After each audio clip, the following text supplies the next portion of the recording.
তো এরকম একটা বউ মামুন তুমি কই পাবা? এরকম একটা লক্ষ্মী বউ, হয়তো তার একটু বয়স বেশি, কিন্তু তাকে তো তুমি, মামুন কিন্তু লায়লার প্রতি এতটাই কেয়ারিং, মামুন নিজে খুব স্মার্ট কিউট একটা ছেলে।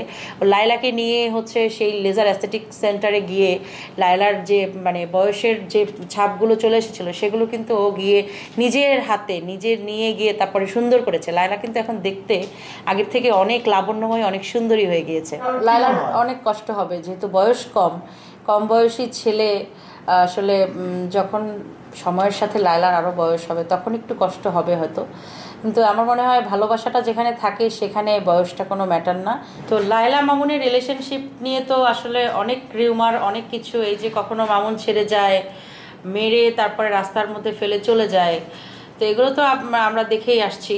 কিন্তু প্রথম যখন আমি ওদের ভিডিওটা প্রথম চোখের সামনে আসে, আমি ওদেরকে চিনতাম না প্রথম, তখনই আসে ওই যে মামুন হচ্ছে একটা গানে এরকম এরকম করে নাচে না, যে টুট যায় রাজাজি, তো এইটা আমি প্রথমে দেখেছি।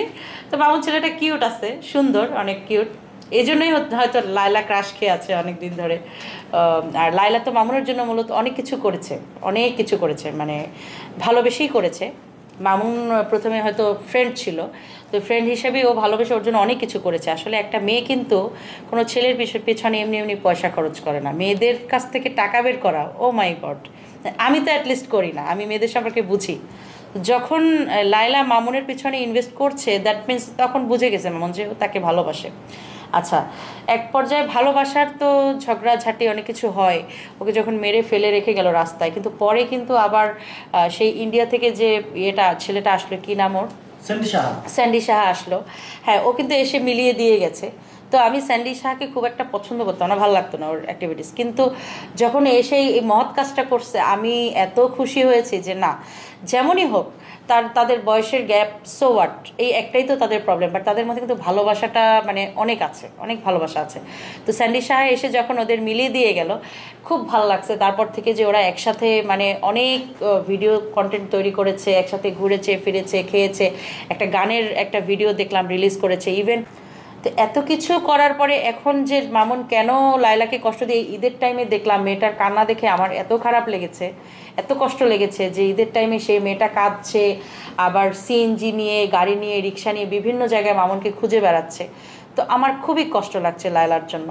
তা আমি মামুনেরও একটা ভিডিও দেখেছি যে মামুন মেবি ওর গ্রামের বাড়িতে চলে গিয়েছে, কিছু বাইক টাইক দেখাচ্ছিল। মামুনের মায়ের একটা ভিডিও দেখলাম যে লায়লার মামুনের মায়ের কাছে গিয়েছে, মামুনের মাকে খুব আদর যত্ন করছে, মানে শাশুড়ির মতো সেবা যত্ন করছে। এখন মিডিয়াতে কাজ করতে হলে দেখেন অনেকেই আছে বিয়ের ব্যাপারটা প্রচার করতে চায় না, আবার কেউ আছে বিয়ে করেনি কিন্তু একসাথে থাকছেন, এটাকে বাজেভাবে দেখা যাবে না, তাদের ভালোবাসাটাকেই তুলে ধরেন না, তার ভালোবাসাটাই হচ্ছে মেন।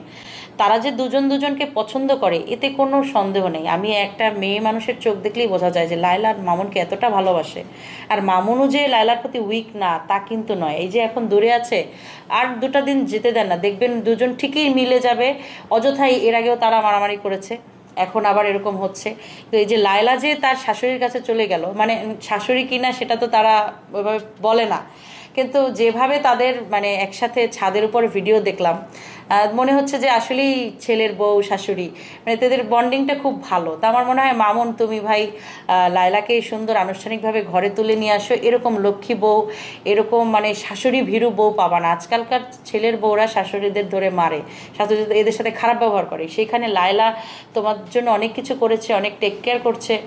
আমার মনে হয় এর থেকে বেস্ট মেয়ে তুমি পাবা না। যদি লায়লাকে জলদি জলদি আনুষ্ঠানিকভাবে বিয়ে করে, আমাদেরও দাওয়াত দাও, বিয়ে করে ঘরে নিয়ে আসো, তোমরা হ্যাপি থাকো। কি আসলে কি টাকাটা কিন্তু মুখ্য নয়, একটা রিলেশনশিপের পেছনে, বা ও মামুন তো মিডিয়াতে টুকটাক কাজ করছে, সে একজন ভালো টিকটকার, সে একজন ব্লগ তৈরি করে, সে ছোট ছোট, তো তাকে কিন্তু সবাই চেনে।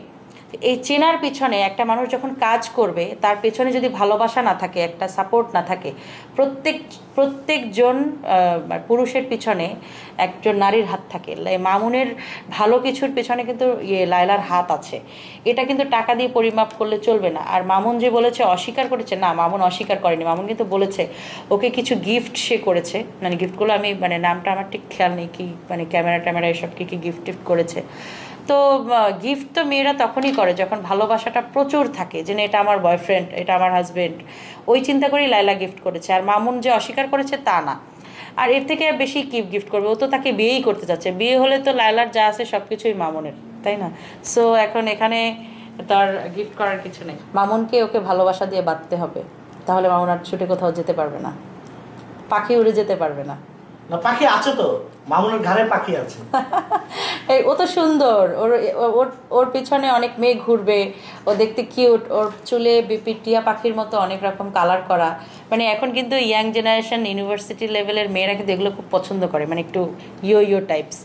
তো স্বাভাবিক এখন অনেকে ঘুরবে। এখন যার এত সুন্দর কিউট বয়ফ্রেন্ড বা হাজব্যান্ড, তাকে তো একটু প্রোটেক্ট করে রাখতেই হবে, কিন্তু কিছুটা ছাড়ও দিতে হবে লায়লাকে। একটু ছাড় না দিলে, ছাড় দিয়ে দেখতে হয়। ভালোবাসা হচ্ছে একটা উড়ে যাওয়া ঘুড়ির মতো, মামুনকে ছেড়ে দিতে হবে। ও যদি ঘুরে ফিরে লায়লার কাছে আবার ফিরে আসে, তাহলে ঠিক আছে, বোঝা যাবে যে ভালোবাসাটা আছে।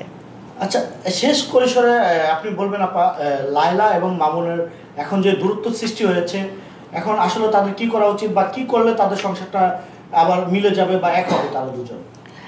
আমার মনে হয় লায়লার গার্ডিয়ান যারা আছেন, মামুনের সাথে কথা বলা উচিত। আর মামুনের যে আম্মু আছে, উনি দেখলাম খুব সহজ সরল এবং লায়লাকে খুব পছন্দ করে। মামুনের আম্মুর উচিত, মামুন রাজি থাকুক চাই না থাকুক, কানে গলায় সোনাদানা পরিয়ে বউ ঘরে তুলে নিয়ে আসা, মামুন অটো ঘরে চলে আসবে।